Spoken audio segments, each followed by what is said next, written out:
Captain Minho Park stood on the bridge of the exploration ship Dawn's Edge, watching the stars through the main viewing window.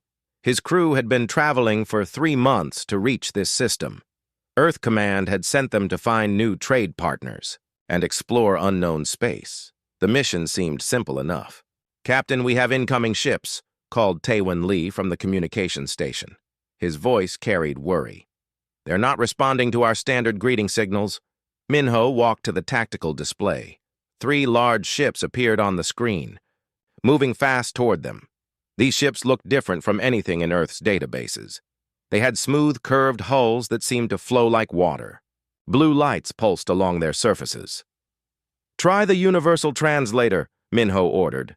"Send them our identification codes." Dr. Hyejin Kim looked up from her science station. She had joined this mission to study alien cultures and history. Her job was to help Earth understand other species. "The ship designs match some old records I've seen. I think they might be Veltari vessels." The main screen flickered, and an alien face appeared. The being had gray skin, large black eyes, and no visible nose. When it spoke, the translator made its voice sound calm but firm.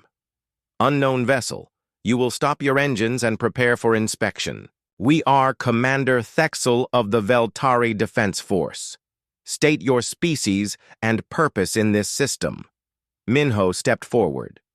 "I am Captain Minho Park of the human vessel Dawn's Edge. We come from Earth on a peaceful exploration mission. We're looking for new friends and trade opportunities." The alien's expression changed.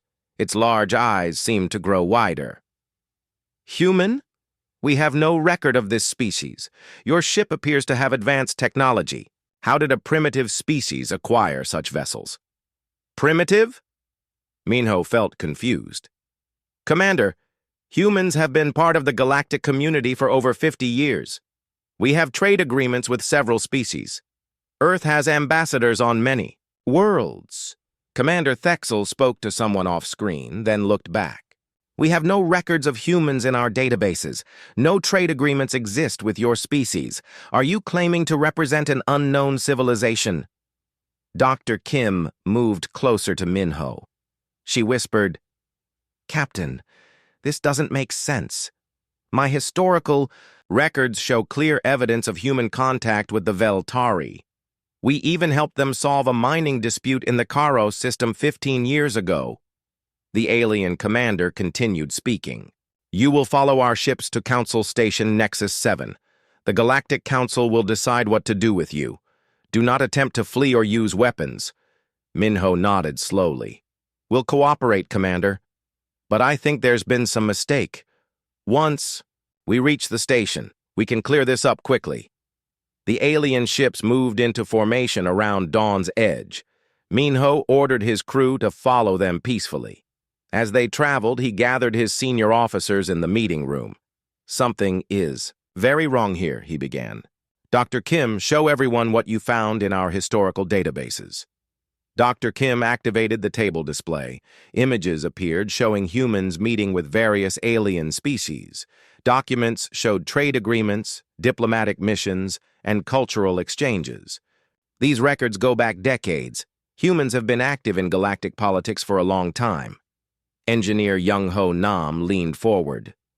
"I've been studying the Veltari ships. Their technology looks familiar. Some of the design elements match human engineering principles. But if they don't know about us, how is that possible?" Taewon Lee pulled up communication logs. "I've been scanning all frequencies. I'm picking up chatter between alien ships and stations. When they mention humans, they sound confused or afraid. It's like they've heard rumors but don't believe we're real." "This is getting stranger," Minho said. "Dr. Kim, is it possible our records are wrong?" Dr. Kim shook her head firmly. "No, Captain. These aren't just computer files. I have physical artifacts, signed treaties, even recorded messages from alien leaders. Humans definitely had relationships with other species, but somehow they don't remember us." The journey to Nexus 7 took 2 days. During this time, the crew discovered more strange things. When they tried to access public galactic databases, They found no mention of Earth or humans anywhere. It was as if humanity had never existed. Council Station Nexus 7 was enormous. The space station looked like a giant flower made of metal and crystal.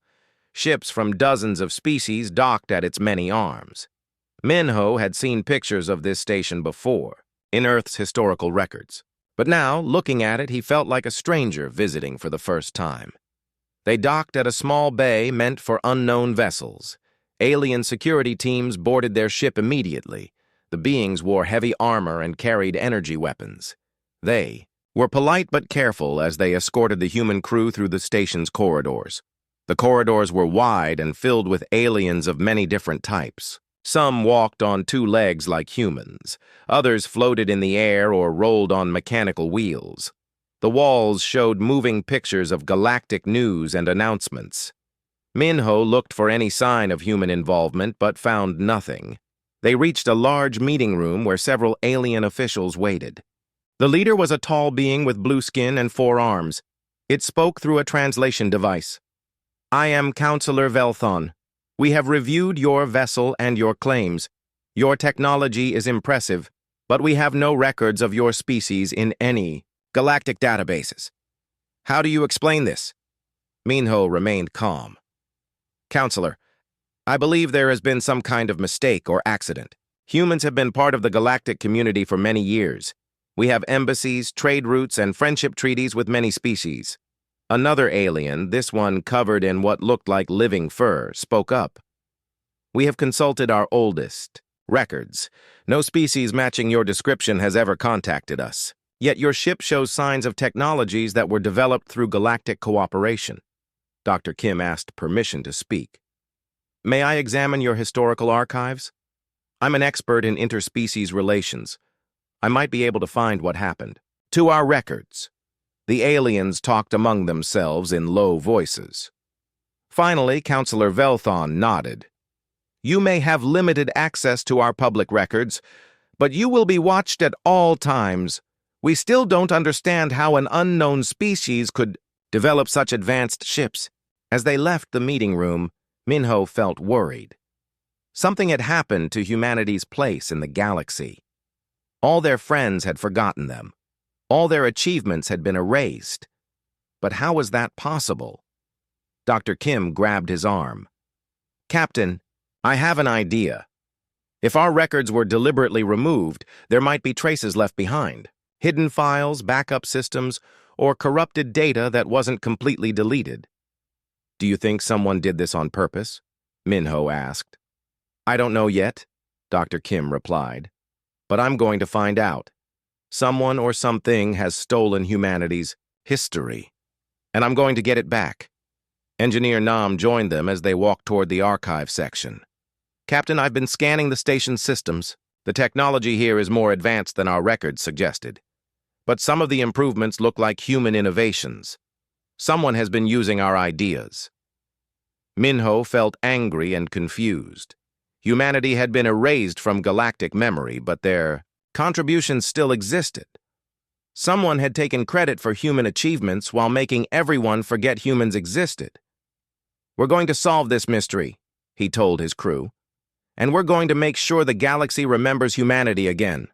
Dr. Hyejin Kim sat in front of the massive archive terminal at Council Station Nexus 7. The screen showed thousands of historical records from across the galaxy. For the past 6 hours, she had been searching for any trace of humanity's existence. So far, she had found nothing. Taewon Lee worked at a nearby station, trying to access communication logs from the past 50 years. Every time he thought he found something promising, the data turned out to be corrupted or missing. It felt like chasing shadows. "This is impossible," Taewon muttered. "I've found gaps in the communication records. Huge gaps. Some entire months are missing from various systems." Dr. Kim looked up from her screen. "I'm seeing the same thing, but it's not random damage. The missing data follows a pattern. Someone has carefully removed specific information." Engineer Young-Ho Nam entered the archive room, carrying a small scanning device. He had been exploring the station's technical systems with permission from the Council. His findings were just as strange as what the others had discovered. "You need to see this," Young-ho said, connecting his device to the main display. "I've been studying the station's construction. Look at these engineering blueprints." The screen showed detailed plans for various parts of Nexus 7. Young-ho pointed to specific sections highlighted in red. These areas use construction techniques that match human engineering principles. But according to the official records, these sections were built by Veltari engineers 40 years ago. Dr. Kim studied the blueprints carefully. "These are definitely human designs. I recognize the power distribution patterns and the structural support methods. But if humans designed these sections, why don't the Veltari remember working with us?" "It gets stranger," Young-ho continued. He switched to another display showing power systems. "The main reactor uses a design that appears in human technical manuals. But those manuals are from 60 years ago, before humans supposedly had any contact with other species." Taewon discovered something important in the communication logs. "Dr. Kim, come look at this. I found a partial message that wasn't completely deleted. The message appeared on the screen, but most of the text was corrupted. Only fragments remained readable. Ambassador Ji-won, peace negotiations, human proposal accepted, council vote scheduled." "Ambassador Ji-won Choi," Dr. Kim said quietly. "I know that name from our Earth records. She was one of our most successful diplomats. She helped create trade agreements with 6 different species. But according to the Galactic records, those agreements were made with species representatives who don't exist anymore," Taewon added. "The Veltari say they negotiated directly with the Council, with no human involvement." Dr. Kim felt a chill run down her spine. Someone has rewritten history. They didn't just delete human records. They changed the story to remove us completely. Captain Minho Park joined them in the archive room. He looked tired after spending hours in meetings with Council officials. "Any progress?" he asked. "Too much progress," Dr. Kim replied. "Captain, we're not looking at an accident or computer error. This was a systematic removal of human presence from galactic records. Someone spent a lot of time and effort to make humanity disappear." Minho sat down heavily. "The Council members keep asking me how humans developed advanced technology without galactic contact. They don't believe our explanation because they have no memory of us ever existing." Young-ho showed the captain his engineering discoveries. "Sir, humans didn't just participate in galactic civilization. We helped build it. Our innovations are everywhere, but someone else is getting credit for our work." "Who would do something like this?" Minho asked. "And how?" Dr. Kim had been thinking about the same questions. The technology required to alter records across thousands of systems would be enormous. Only a very powerful organization could manage it. Someone with access to all major databases and communication networks. Taewon made another discovery while they talked. "I found something else. There are timestamp inconsistencies in many records. Files that should be decades old show creation dates from 47 years ago, almost like someone rewrote history starting at that specific time." 47 years ago, Dr. Kim repeated. "That matches the time when Earth records show our most successful period of galactic diplomacy. Ambassador Choi had just negotiated the Great Peace Treaty between 3 warring species." "What happened 47 years ago?" Minho asked. Dr. Kim accessed her personal files from Earth. "According to our records, that's when human influence in galactic politics reached its peak. We had embassies on 12 worlds, trade agreements with over 20 species, and had helped resolve several major conflicts." "And then what?" "And then nothing. Our records become vague and confused. Earth's government received messages saying our diplomats were coming home early. All our agreements were suddenly canceled. Within 2 years, Earth had no galactic contact at all." Young-ho looked shocked. "You mean Earth forgot about the galaxy too?" "Not forgot. Dr. Kim corrected. Earth's leaders believed that galactic contact had ended naturally. They thought other species had decided to stop communicating with us. There was no mystery, no investigation. Everyone just accepted it. Captain Park stood up and began pacing. So someone erased humanity from galactic memory and convinced Earth to forget about the galaxy. But why? Before anyone could answer, alarms began sounding throughout the archive center. Red lights flashed, and automated voices announced security, alerts in multiple languages. A Veltari security officer entered the room quickly. You must leave immediately. The archive systems have detected unauthorized access attempts. Deep security protocols have been activated. We were only accessing public records, Dr. Kim protested. Your searches have triggered restricted database alarms, the officer replied. You have been accessing deleted files and hidden data. This activity is not permitted. As they gathered their equipment, Taewon noticed something on his screen. The system is showing active monitoring of our searches. Someone has been watching everything we do. They left the archive center under guard, but Dr. Kim managed to save copies of their discoveries to a hidden storage device. Once they returned to their guest quarters, she shared her findings with the team. We've found proof that humanity was deliberately erased from galactic history, she announced. But our investigation has attracted attention. Someone knows we're looking for answers. What kind of attention? Minho asked. The kind that has the power to rewrite history across an entire galaxy, Dr. Kim replied. And they know we're here. Young-ho checked his scanning equipment. Captain, I'm detecting strange energy signatures around our quarters. We're being watched by very advanced surveillance systems. They're studying us, Taewon realized. Whoever erased humanity wants to know how much we remember and what we've discovered. Captain Park looked out the window at the busy station corridors. Alien beings went about their daily lives, completely unaware that an entire species had been stolen from their history. Dr. Kim, can you determine who has the power to do something like this? I have some ideas, she replied. But we need more information, and we need to be careful. Whoever did this to humanity 47 years ago might decide to do something worse to us now. The crew of Dawn's Edge had uncovered a conspiracy that spanned decades and affected the entire galaxy. But they had also made themselves targets of forces they didn't yet understand. Their search for answers had only begun. Captain Minho Park woke up to the sound of energy weapons charging outside his quarters. Through the small window, he could see armed figures in black armor surrounding the guest area. These were not regular station security. Captain Taewon. Lee's voice came through the communication system. We have a problem. Unknown forces have taken control of our section of the station. Minho quickly dressed and opened his door carefully. The corridor was filled with beings he had never seen before. They wore advanced armor that seemed to shift and change color. Their faces were hidden behind masks that showed no features. Dr. Hyejin Kim and the rest of his crew were already standing in the hallway with their hands visible. The armored figures had positioned themselves at every exit.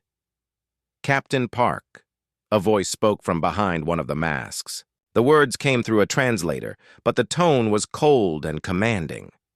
You and your crew will come with us. Do not resist. Who are you?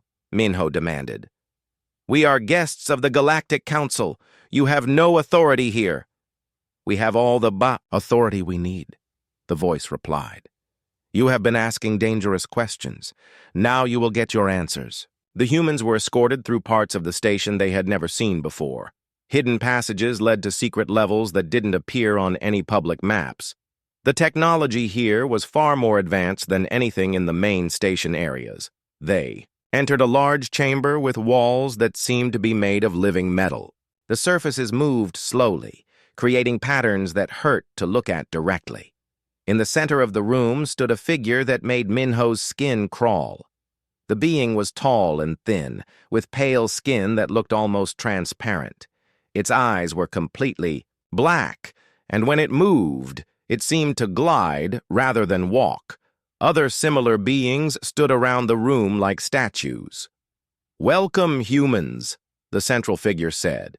Its voice needed no translator. It spoke perfect human language with no accent. "I am Overlord Zekthara of the Hegemony of Nine. We have been waiting for your return." "Our return?" Dr. Kim asked. "You make it sound like you expected us." "Of course we expected you," Zekthara replied. "Humans are remarkably persistent. We knew that eventually some of you would develop space travel again and come looking for your lost history." Engineer Young-Ho Nam stepped forward. "You're responsible for erasing humanity from galactic records." "Responsible?" Zekthara laughed, and the sound was like ice breaking. "We saved the galaxy from chaos. Humans were becoming far too influential for their own good." The Overlord gestured, and the walls around them began displaying images. The crew watched in amazement as scenes from human galactic history appeared before their eyes. 50 years ago, humans were the most dangerous species in known space. Zekthara continued, "Not because of your weapons or your technology, but because of your ideas." The images showed human diplomats working with alien species. Ambassador Jiwon Choi appeared on the display, successfully negotiating peace between warring factions. Other humans were shown building coalitions, creating trade networks, and inspiring alien worlds to work together. "Your species has a unique ability to unite others," the Overlord explained. "Where other species see differences and reasons for conflict, humans see opportunities for cooperation. This made you extremely popular among the younger civilizations." "That sounds like a good thing," Captain Park said. "For you, perhaps. For us, it was a threat to the natural order." Zekthara's black eyes focused on Minho. "The Hegemony of Nine has maintained galactic stability for thousands of years. We prevent wars by controlling information, resources, and political relationships. Humans were disrupting that control." More images appeared showing the scope of human influence. Admiral Sujin Kang led mixed fleets of human and alien ships. Scientist Dongyun Yu shared terraforming technology that transformed dead worlds. Negotiator Yoonji Han brought together species that had been enemies for centuries. "Humans were creating unauthorized alliances," Zekthara continued. "Your people helped weaker species become stronger. You shared technology freely instead of using it for control. You encouraged independence instead of dependency." Dr. Kim felt sick as she understood the implications. "You erased humanity because we were making the galaxy more democratic." "We erased humanity because you were making the galaxy unstable," Zekthara corrected. "The hegemony maintains peace through careful management of interspecies relationships. Humans were encouraging chaos." "You call cooperation chaos?" Taewon asked angrily. "When it threatens established order, yes." The Overlord moved closer to the humans. "Your species was inspiring others to question hegemony authority. Alien worlds were forming independent coalitions. Trade was happening without our oversight. Peace negotiations were succeeding without our mediation. The wall displays showed the moment of humanity's erasure. Massive ships appeared over Earth, while similar operations happened across the galaxy. The technology involved was beyond anything the humans had ever imagined. We used memory modification technology on a galactic scale," Zekthara explained with pride. "Every human in space had their memories altered. They were given new identities and integrated into other species or sent back to Earth with false memories of failed missions." "What about the aliens who knew us?" Young-Ho demanded. "Their memories were also modified. The process was complex, but thorough. We removed all traces of human influence while carefully preserving other historical events. We even ensured that human innovations were credited to other species." Captain Park felt rage building inside him. "You stole our achievements and erased our friends' memories of us." "We prevented a galactic war," Zekthara replied calmly. Humans were uniting too many species against established authority. The older civilizations were becoming nervous. War was inevitable. So you decided for everyone, Dr. Kim said. You chose control over freedom. We chose stability over chaos. For 50 years, the galaxy has been peaceful under our guidance. No major wars, no revolutionary movements, no dangerous alliances, no progress either, Young-ho observed. I've studied your technology. Nothing significant has been developed in decades. You've created stagnation. Zekthara's expression changed slightly. Progress must be controlled. Unchecked advancement leads to conflict. The Overlord gestured again, and new images appeared. These showed current galactic conditions. The crew could see that while there was peace, there was also widespread poverty, inequality, and oppression that the hegemony ignored. Your perfect peace looks a lot like tyranny, Captain Park said. Call it what you wish. It works. Zekthara moved to a control panel. Now we must decide what to do with you. Your return creates complications. What kind of complications? Dr. Kim asked, though she feared the answer. Your presence proves that our memory modifications can be overcome. If other species learn that humans still exist, they might remember their forgotten friendships. This could destabilize everything we have built. The Overlord's fingers moved over strange controls. We have three options.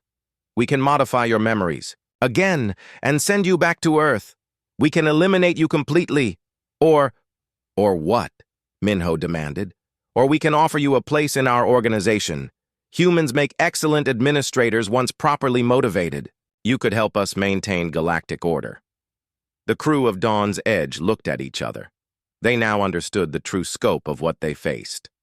The hegemony of Nine controlled the galaxy through fear, manipulation, and the suppression of progress. Humanity had been erased not for being evil, but for being too good at bringing others together. We need time to consider your offer, Captain Park said carefully. You have until tomorrow, Zekthara replied. Choose wisely. The galaxy's stability depends on your decision. As they were escorted back to holding cells, Dr. Kim whispered to her companions. He's lying about the stability. I saw the social indicators in those displays. The galaxy is on the edge of collapse. Then we need to do something about it, Minho replied quietly. What can 4 humans do against an organization that controls the entire galaxy? Taewon asked. The same thing humans did 50 years ago, Dr. Kim answered. We bring people together. We give them hope. We show them that cooperation is stronger than control. But first they had to find a way to escape from the most powerful organization in the galaxy. Dr. Haejin Kim worked frantically at the small terminal in their holding cell. The hegemony had underestimated human determination and curiosity.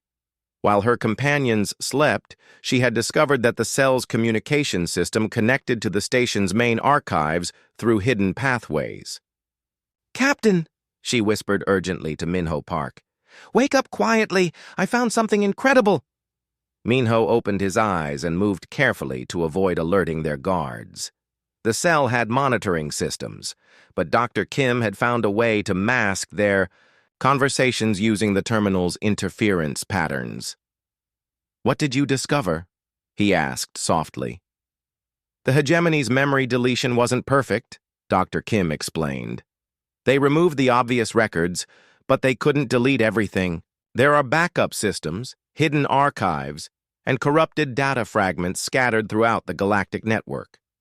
She showed him her screen, where pieces of human history appeared like puzzle fragments. I've been rebuilding our past from these scattered remains. Minho, what humans accomplished 50 years ago was amazing. The first image showed Admiral Sujin Kang standing on the bridge of a massive ship. Around her were officers from a dozen different species, all working together as one crew. The ship itself was clearly human-designed but incorporated technology from many alien civilizations. Admiral Kang led the coalition fleet, Dr. Kim continued. It wasn't just human ships. She convinced species who had been enemies for centuries to fight together against a common threat. The hegemony called it dangerous cooperation. I call it a miracle. More images appeared showing the scope of human influence. Scientist Dongyun Yu worked alongside alien researchers in laboratories that seemed to blend multiple architectural styles. His terraforming technology had transformed dozens of dead worlds into thriving colonies. Dr. Yu's terraforming systems weren't just human inventions, Dr. Kim explained. He combined human engineering with Veltari mineral expertise, Koreth atmospheric science, and Silani biological knowledge. He created something none of the species could have achieved alone. Engineer Young-Ho Nam woke up and joined them at the terminal.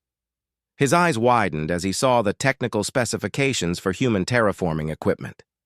"This is incredible," he whispered. "These designs are far more advanced than anything Earth has now. We've actually gone backwards in some areas." "That's because the hegemony made sure Earth forgot how to build these things," Dr. Kim replied.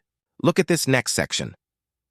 The screen showed negotiator Yoonji Han working in what appeared to be a massive diplomatic center. Representatives from hundreds of species gathered around conference tables, with humans serving as mediators and translators. Humans had become the galaxy's natural peacekeepers, Dr. Kim continued. "We didn't force peace through threats or control. We helped species understand each other. We found common ground where others saw only differences." Taewon Lee woke up and quietly joined the group. He looked at the images with growing amazement. How many species were working with humans? Based on these fragments, I count at least 60 different civilizations that had direct partnerships with humanity, Dr. Kim answered, and many more that participated in human-mediated agreements. She brought up another set of images showing human settlements and trading posts throughout the galaxy. These weren't military bases or control centers. They were communities where multiple species lived and worked together.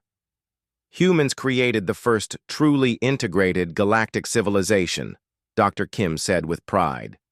Species that had never spoken to each other were becoming friends and partners.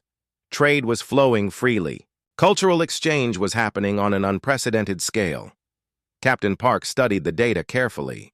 "This explains why the hegemony was so afraid of us. We weren't just successful diplomats. We were changing the entire nature of galactic society." "Exactly," Dr. Kim agreed. "The hegemony maintained control by keeping species separate and dependent on their mediation. Humans proved that direct cooperation was possible and more effective." Young-Ho pointed to technical specifications in the files. "Look at these innovation rates. During the period of human involvement, technological advancement accelerated dramatically. Species were sharing knowledge and building on each other's discoveries." "The golden age of galactic development," Dr. Kim added. 50 years ago, the galaxy was entering the most productive period in its recorded history. Then humanity was erased, and progress stopped. Taewon discovered communication logs that showed the scope of human diplomatic networks.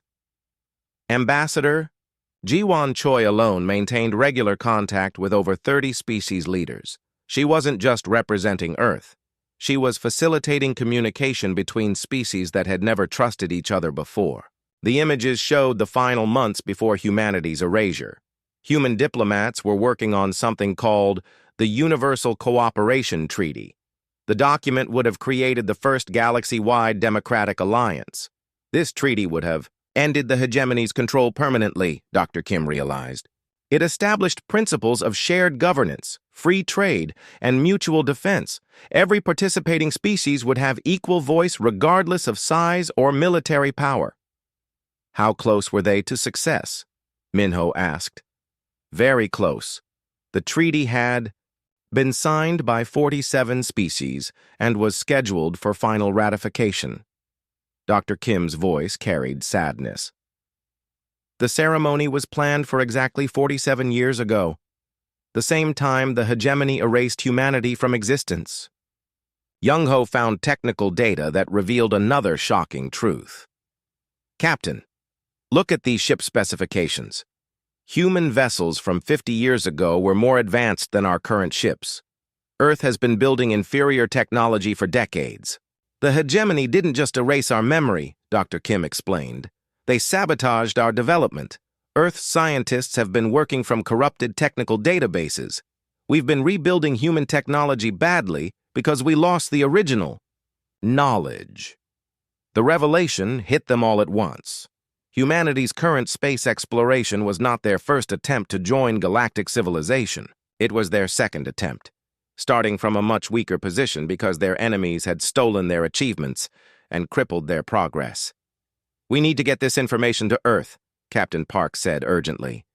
"There's more," Dr. Kim continued. "I found evidence of human colonies that might still exist. The hegemony couldn't erase every trace of human presence. Some settlements were too remote or too well hidden.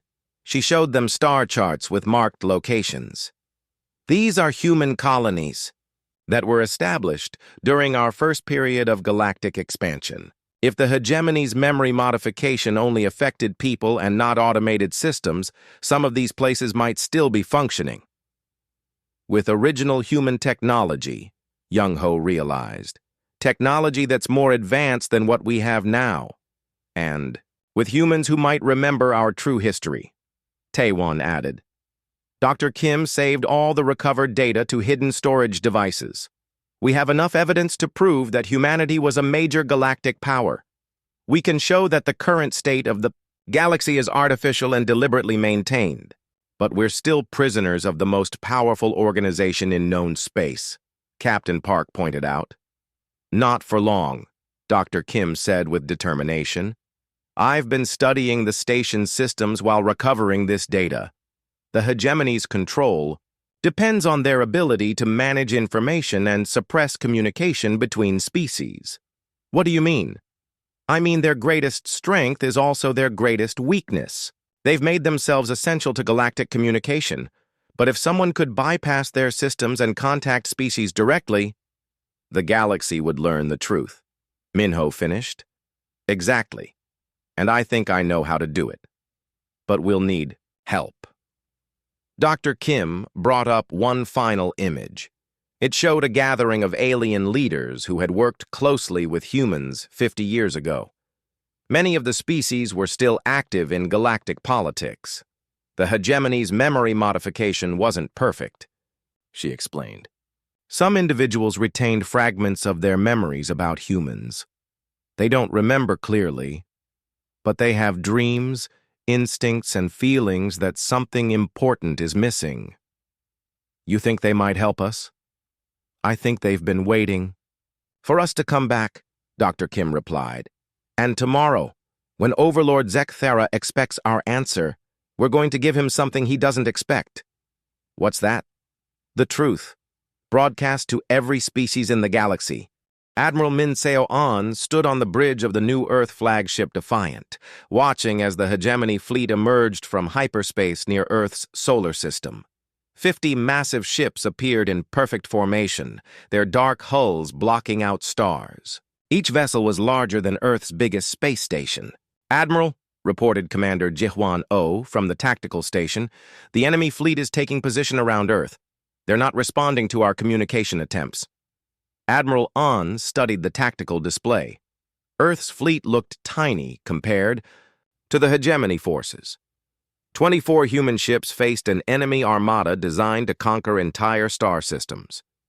But these human ships were different from anything Earth had built before. "Dr. Seo-Hyun Lim," Admiral An called to the chief scientist. "Are the fire core reactors ready for combat?" Dr. Lim checked her readings from the engineering deck. "All ships report fire core systems operating at optimal levels. We're generating more power than our previous reactors could produce in a month." The fire core technology had been developed during humanity's 50 years of isolation. While the galaxy stagnated under hegemony control, human scientists had pushed the boundaries of physics. The reactors didn't just provide power, they could manipulate matter at the quantum level. "Admiral," Commander O announced, "the hegemony fleet is launching fighters, thousands of them. The space around Earth filled with small, fast attack ships. They moved in coordinated swarms, their formation suggesting advanced artificial intelligence, controlling their movements. "All human ships, this is Admiral An," she broadcast to the fleet. "Today we fight not just for Earth, but for the freedom of every species in the galaxy. Show them what humans have become." The battle began with the hegemony fighters attacking human defensive positions around Earth. But instead of meeting them with conventional weapons, the human ships did something unexpected. "Fire core weapons active," Dr. Lim reported. "Quantum manipulation fields are stable." The human ships fired beams of concentrated energy that didn't just destroy enemy fighters, they unmade them. The quantum manipulation technology broke down the molecular structure of enemy vessels, turning solid matter into harmless particles. "Impossible," came a transmission from the hegemony flagship. Overlord Zekthara's voice carried shock and anger. "No species possesses such weapons. What have humans become?" Admiral An opened a channel to the enemy commander. "We've become what you tried to prevent, Zekthara. We've become free." The hegemony capital ships opened fire with massive energy, cannons designed to crack planets. The beams struck human ships directly, but the attacks had no effect. Human vessels were protected by quantum shields that redirected energy attacks into harmless radiation. 50 years ago, you erased us because we brought species together." Admiral An continued her transmission. "Today, you'll learn what humans can accomplish when we work alone." Commander O coordinated the human counterattack with precision that amazed even his own crew. The isolation years had forced humans to develop new tactical approaches that combined human intuition with artificial intelligence assistance. "Target the hegemony command ships," he ordered. "Fire core torpedoes armed and ready." The human weapons were unlike anything seen in galactic warfare. Instead of explosive devices, fire core torpedoes were containers of controlled quantum energy. When they struck enemy ships, they created cascade reactions that disabled entire vessels without destroying them. "We're not trying to kill them," Admiral An explained to her crew. "We're trying to free them.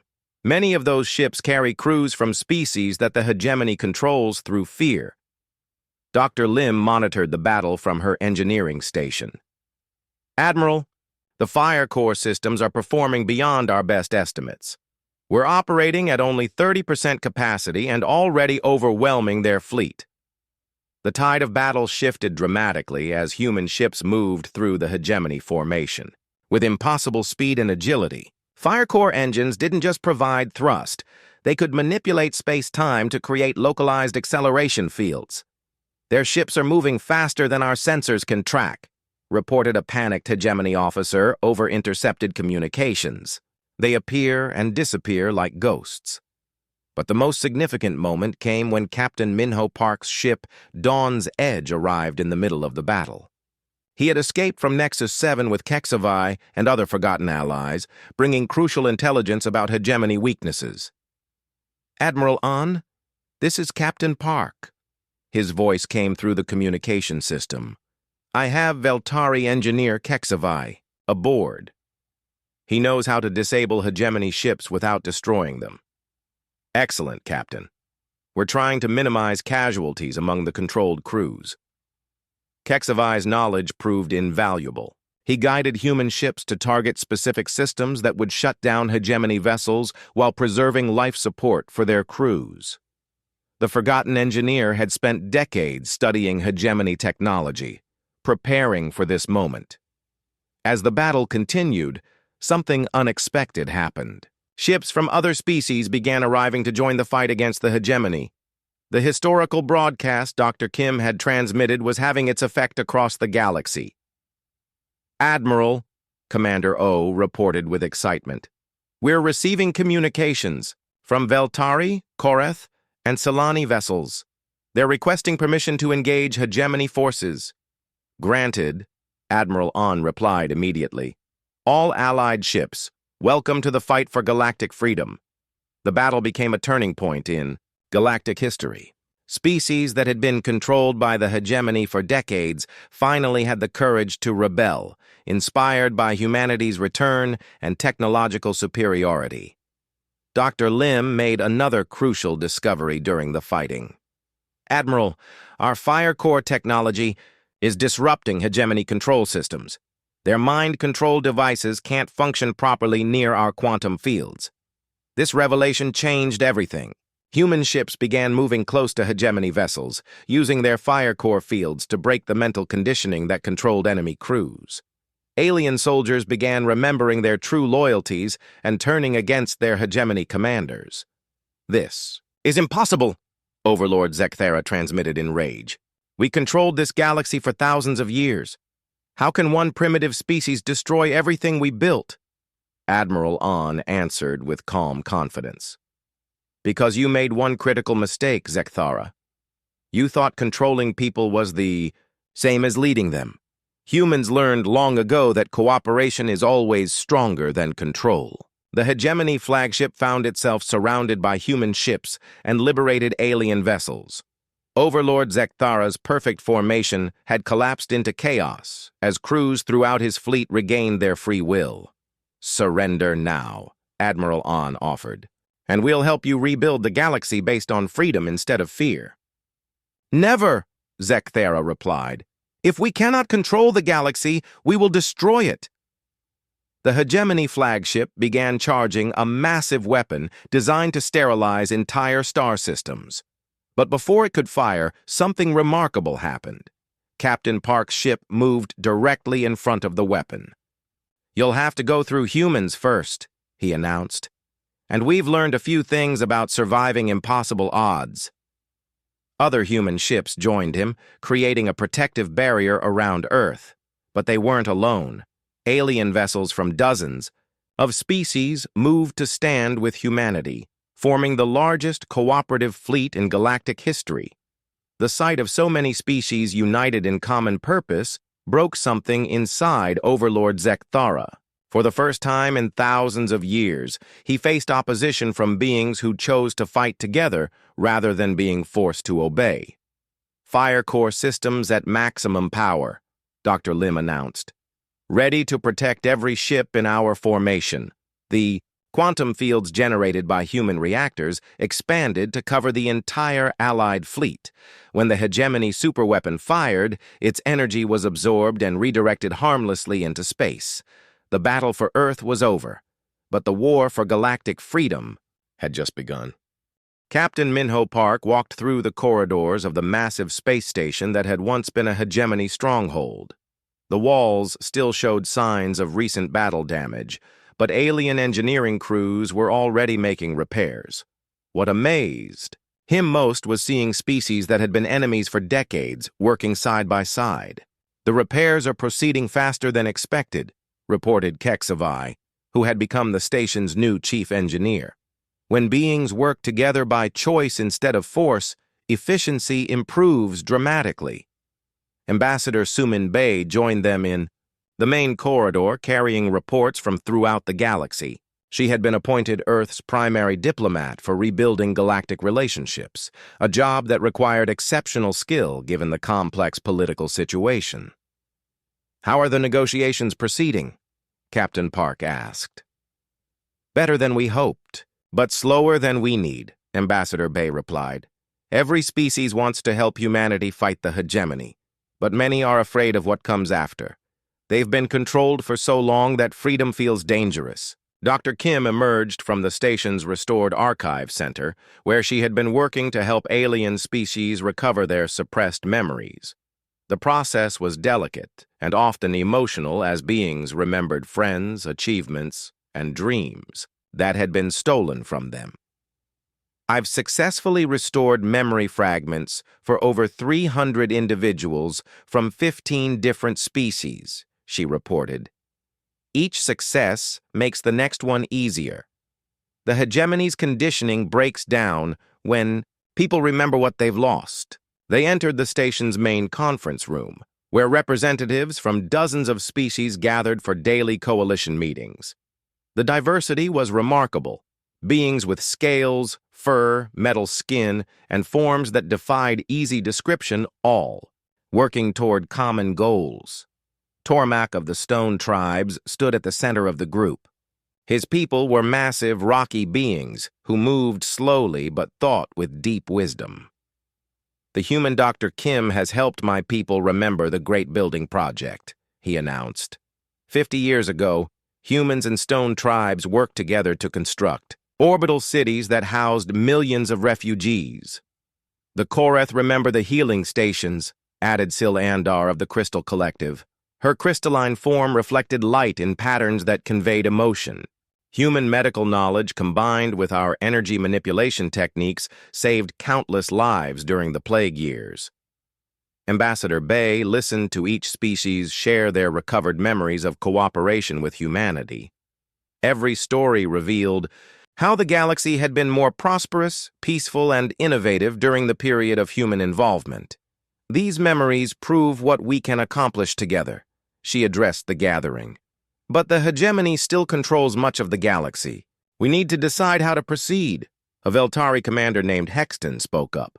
"My fleet stands ready to liberate hegemony-controlled systems. We have 40 ships equipped with human fire core technology. We can free entire sectors." "Military action alone won't solve this problem," warned Dr. Kim. "The hegemony's control goes deeper than armies and weapons. They've shaped how species think about cooperation and independence." Captain Park activated a holographic display showing the current galactic situation.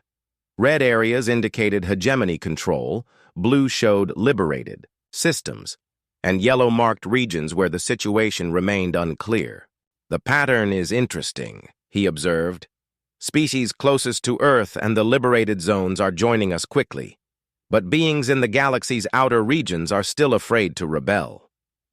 "Fear is the hegemony's greatest weapon," agreed HFY.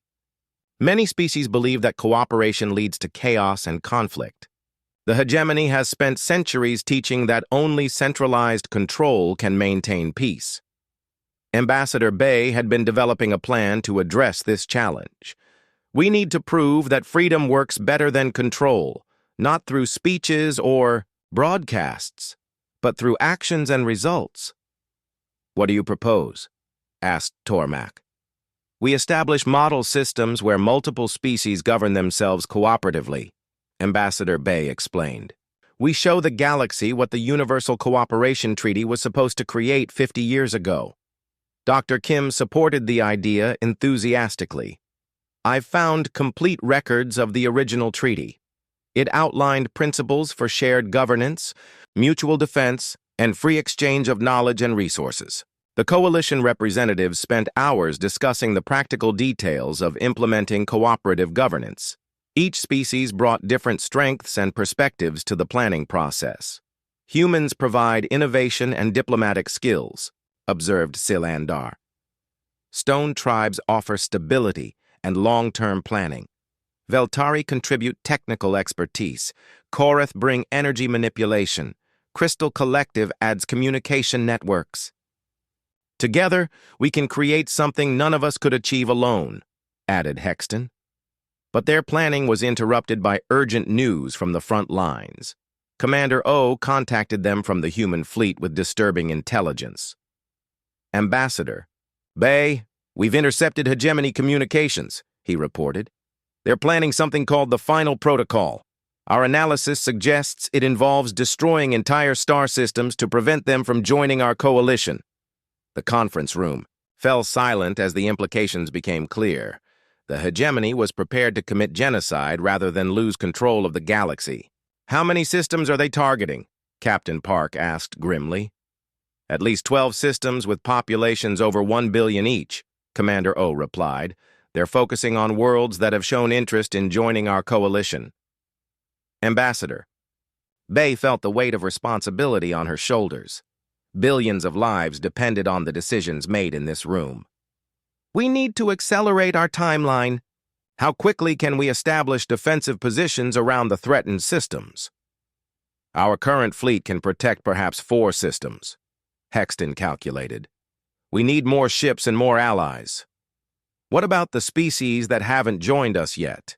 Dr. Kim asked. Many of them live in the threatened systems. Will they fight to protect themselves? HFY accessed the station's communication networks. I'm detecting unusual activity in the outer regions.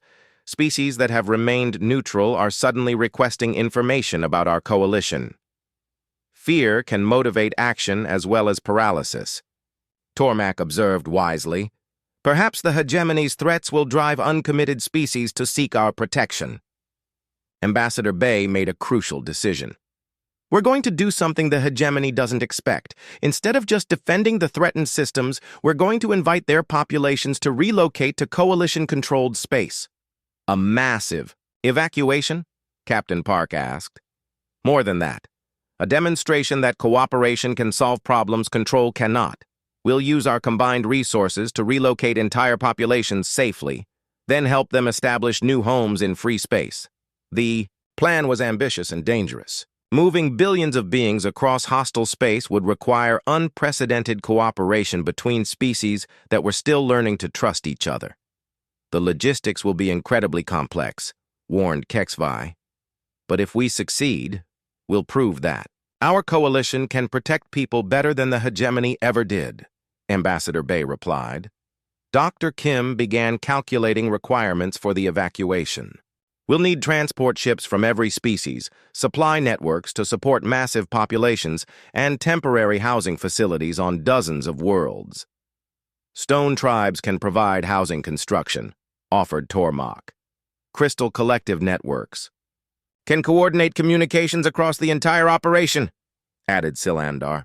Veltari ships can handle technical logistics, promised Hexton. Captain Park felt amazed by how quickly former strangers were becoming trusted partners.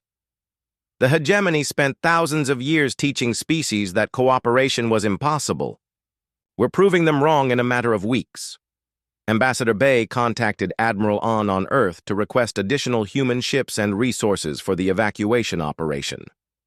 Admiral, we're about to attempt the largest cooperative humanitarian mission in galactic history. Earth stands ready to help, Admiral On replied. Our fire core technology will be crucial for protecting the evacuation fleets. As plans took shape, representatives from uncommitted species began arriving at the station. They came seeking protection from hegemony threats, but many stayed after witnessing the cooperation between coalition members. Word is spreading throughout the galaxy, Dr. Kim reported. Species are starting to remember that cooperation isn't just possible, it's natural. The coalition was growing stronger, but time was running out. The hegemony's final protocol would begin soon, and billions of lives hung in the balance. Admiral Minseo On stood in the command center of the coalition fleet, watching as the largest cooperative military operation in galactic history unfolded around her. Ships from 47 different species moved in perfect coordination toward the hegemony's core worlds. Each vessel contributed unique capabilities to the combined force. Final approach to the hegemony home system, reported General Seung-Hwan Ko from the tactical command ship. All coalition forces are in position and ready for the final assault.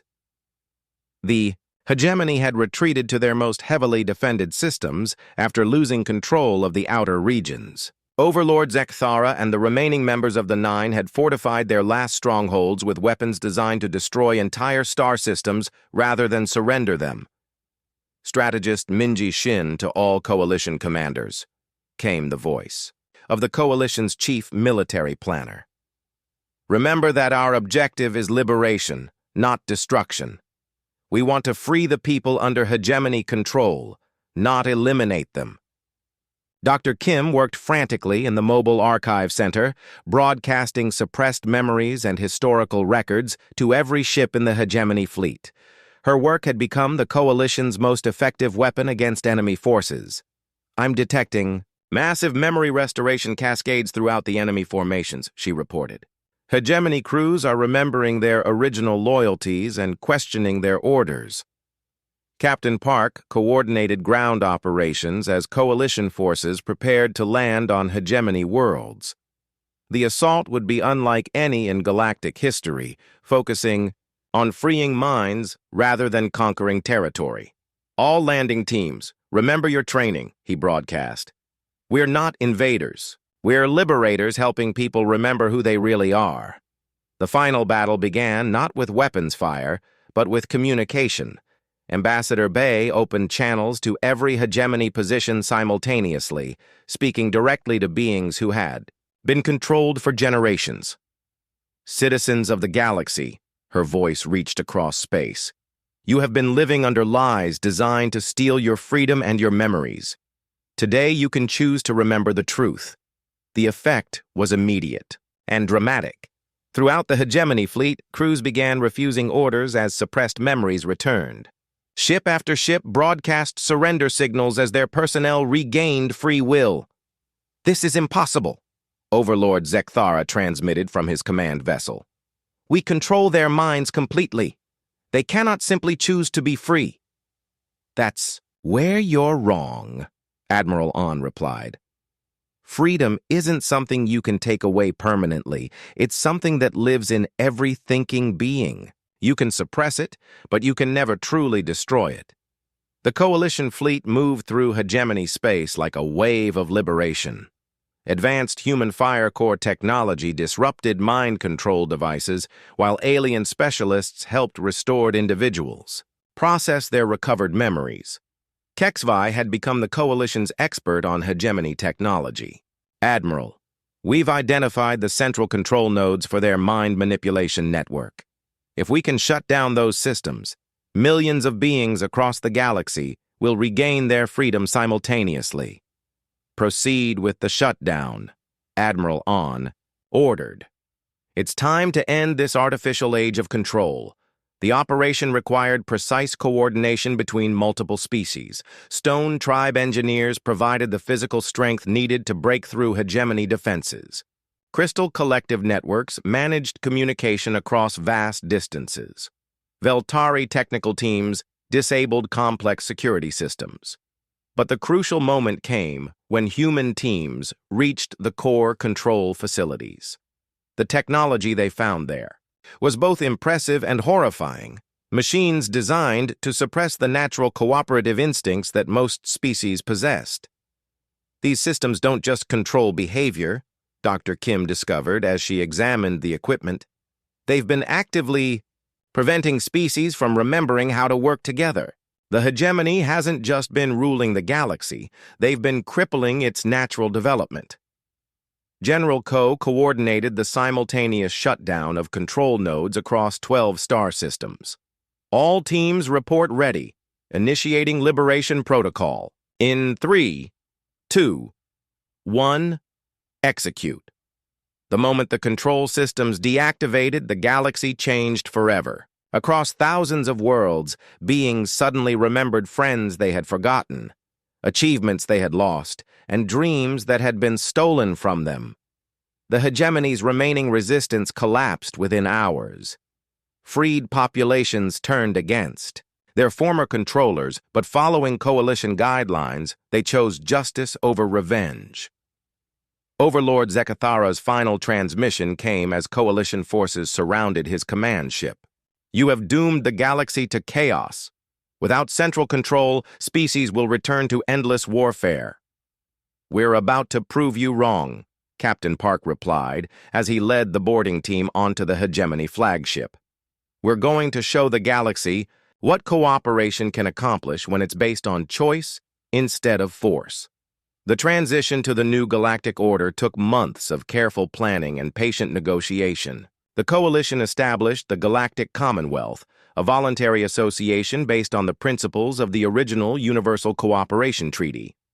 Ambassador Bay became the Commonwealth's first Secretary General, elected by representatives from over 100 species. Her first act was to establish the Historical Preservation Initiative, ensuring that no species' achievements or memories could ever be erased again. We will remember our mistakes as well as our successes, she announced during the Commonwealth's founding ceremony. Truth and transparency will be our protection against future tyranny. Dr. Kim led the effort to help species across the galaxy recover their lost histories and suppressed memories. Her work revealed the incredible diversity and creativity that had been hidden under hegemony control. Every species has unique gifts to offer, she explained to a gathering of Commonwealth scientists. The hegemony convinced everyone that differences were sources of conflict. We know that differences are sources of strength. Captain Park established the Commonwealth Defense Force, a volunteer organization that protected member species while respecting their sovereignty. The force operated on principles of mutual aid rather than military dominance. "We defend freedom, not territory," he told the first class of Commonwealth officers. "Our weapons are designed to protect, not conquer." The most remarkable changes happened in the areas of science and technology. With species freely sharing knowledge and resources, innovation accelerated at unprecedented rates. Problems that had seemed impossible under hegemony rule were solved within years of cooperative effort. Engineer Nam led joint research projects that combined human fire core technology with alien innovations. The results included faster-than-light communication networks, advanced terraforming systems, and energy sources that could power entire civilizations cleanly and efficiently. When beings work together by choice, they accomplish miracles, he observed while watching the construction of new worlds designed by multiple species working in harmony. Strategist Shin helped develop new models of governance that balanced individual freedom with collective responsibility. The Commonwealth became a laboratory for democratic innovation, testing different approaches to cooperative decision-making. "The galaxy is learning that there are many ways to organize society," she explained. "The hegemony offered only one model: control through fear. We offer as many models as there are species with dreams." The former hegemony worlds faced the most difficult transitions. Generations of beings had lived under artificial control, and learning to make free choices proved challenging for many. But patient Commonwealth assistance helped these populations develop democratic institutions and cooperative relationships. 5 years after the liberation, Admiral On stood on the observation deck of the Commonwealth's mobile capital ship, watching as representatives from 200 species worked together to solve galactic challenges. The hegemony was wrong about chaos, she reflected as Captain Park joined her. Freedom doesn't lead to endless conflict. It leads to endless possibilities. Humanity has found its place in the galaxy again, Captain Park observed. But this time, we're not leading. We're participating. That's exactly how it should be, Admiral On replied. The strongest communities are those where everyone contributes their unique gifts. Dr. Kim approached them with news from the Historical Research Department. "Admiral, we've made an interesting discovery. The galaxy has experienced cycles of freedom and control before. Species develop cooperation naturally, but periodically, organizations like the hegemony arise to suppress that cooperation." "What breaks the cycle?" Admiral On asked. "Species that refuse to forget the value of working together," Dr. Kim replied with a smile. "Usually it's been humans who serve as the catalyst for remembering. We seem to have a talent for bringing others together."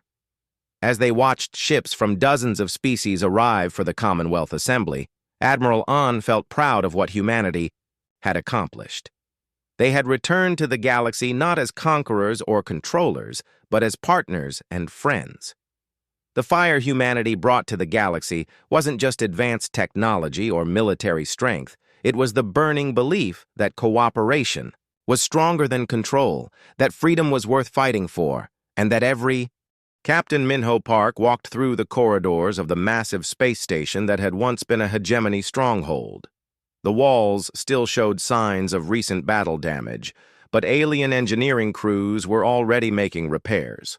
What amazed him most was seeing species that had been enemies for decades working side by side. "The repairs are proceeding faster than expected," reported HFY, who had become the station's new chief engineer. "When beings work together by choice instead of force, efficiency improves dramatically." Ambassador Sumin Bay joined them in the main corridor carrying reports from throughout the galaxy. She had been appointed Earth's primary diplomat for rebuilding galactic relationships, a job that required exceptional skill given the complex political situation. "How are the negotiations proceeding?" Captain Park asked. "Better than we hoped, but slower than we need," Ambassador Bay replied. "Every species wants to help humanity fight the hegemony, but many are afraid of what comes after. They've been controlled for so long that freedom feels dangerous." Dr. Kim emerged from the station's restored archive center, where she had been working to help alien species recover their suppressed memories. The process was delicate and often emotional as beings remembered friends, achievements, and dreams that had been stolen from them. "I've successfully restored memory fragments for over 300 individuals from 15 different species," she reported. "Each success makes the next one easier. The hegemony's conditioning breaks down when people remember what they've lost." They entered the station's main conference room, where representatives from dozens of species gathered for daily coalition meetings. The diversity was remarkable. Beings with scales, fur, metal skin, and forms that defied easy description, all working toward common goals. Tormak of the Stone Tribes stood at the center of the group. His people were massive, rocky beings who moved slowly but thought with deep wisdom. "The human Dr. Kim has helped my people remember the Great Building Project," he announced. 50 years ago, humans and stone tribes worked together to construct orbital cities that housed millions of refugees. "The Koreth remember the healing stations," added Sil Andar of the Crystal Collective. Her crystalline form reflected light in patterns that conveyed emotion. Human medical knowledge combined with our energy manipulation techniques saved countless lives during the plague years. Ambassador Bay listened to each species share their recovered memories of cooperation with humanity. Every story revealed how the galaxy had been more prosperous, peaceful, and innovative during the period of human involvement. "These memories prove what we can accomplish together," she addressed the gathering. "But the hegemony still controls much of the galaxy. We need to decide how to proceed." A Veltari commander named Hexton spoke up. "My fleet stands ready to liberate hegemony-controlled systems. We have 40 ships equipped with human fire core technology. We can free entire sectors." "Military action alone won't solve this problem," warned Dr. Kim. "The hegemony's control goes deeper than armies and weapons. They've shaped how species think about cooperation and independence." Captain Park activated a holographic display showing the current galactic situation. Red areas indicated hegemony control, blue showed liberated systems, and yellow marked regions where the situation remained unclear. "The pattern is interesting," he observed.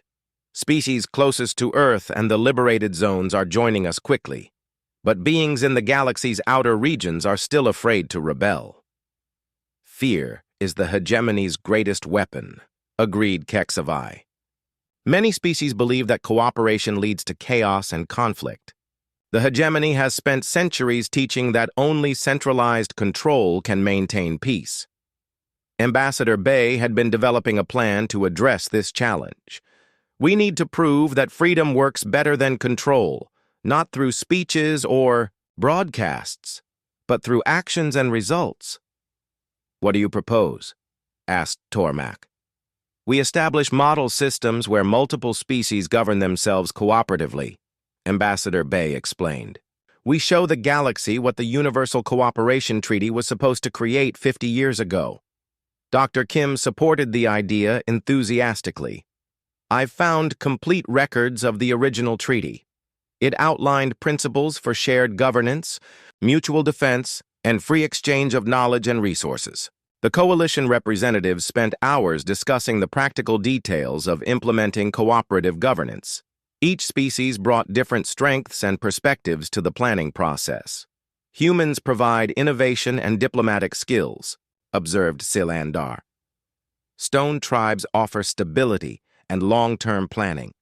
Veltari contribute technical expertise. Koreth bring energy manipulation. Crystal Collective adds communication networks." Together, we can create something none of us could achieve alone, added Hexton. But their planning was interrupted by urgent news from the front lines. Commander O contacted them from the human fleet with disturbing intelligence. Ambassador, Bay, we've intercepted hegemony communications, he reported. They're planning something called the Final Protocol. Our analysis suggests it involves destroying entire star systems to prevent them from joining our coalition. The conference room fell silent as the implications became clear. The hegemony was prepared to commit genocide rather than lose control of the galaxy. How many systems are they targeting? Captain Park asked grimly. At least 12 systems with populations over 1 billion each, Commander O replied. They're focusing on worlds that have shown interest in joining our coalition. Ambassador, Bay felt the weight of responsibility on her shoulders. Billions of lives depended on the decisions made in this room. We need to accelerate our timeline. How quickly can we establish defensive positions around the threatened systems? Our current fleet can protect perhaps 4 systems, Hexton calculated. We need more ships and more allies. What about the species that haven't joined us yet? Dr. Kim asked. Many of them live in the threatened systems. Will they fight to protect themselves? HFY accessed the station's communication networks. I'm detecting unusual activity in the outer regions. Species that have remained neutral are suddenly requesting information about our coalition. Fear can motivate action as well as paralysis. Tormak observed wisely. Perhaps the hegemony's threats will drive uncommitted species to seek our protection. Ambassador Bay made a crucial decision. We're going to do something the hegemony doesn't expect. Instead of just defending the threatened systems, we're going to invite their populations to relocate to coalition-controlled space. A massive evacuation? Captain Park asked. More than that. A demonstration that cooperation can solve problems control cannot. We'll use our combined resources to relocate entire populations safely, then help them establish new homes in free space. The plan was ambitious and dangerous. Moving billions of beings across hostile space would require unprecedented cooperation between species that were still learning to trust each other. The logistics will be incredibly complex, warned HFY. But if we succeed, we'll prove that. Our coalition can protect people better than the hegemony ever did, Ambassador Bay replied. Dr. Kim began calculating requirements for the evacuation. We'll need transport ships from every species, supply networks to support massive populations, and temporary housing facilities on dozens of worlds. Stone tribes can provide housing construction, offered Tormak. Crystal Collective networks can coordinate communications across the entire operation, added Silandar. Veltari ships can handle technical logistics, promised Hexton. Captain Park felt amazed by how quickly former strangers were becoming trusted partners. The hegemony spent thousands of years teaching species that cooperation was impossible.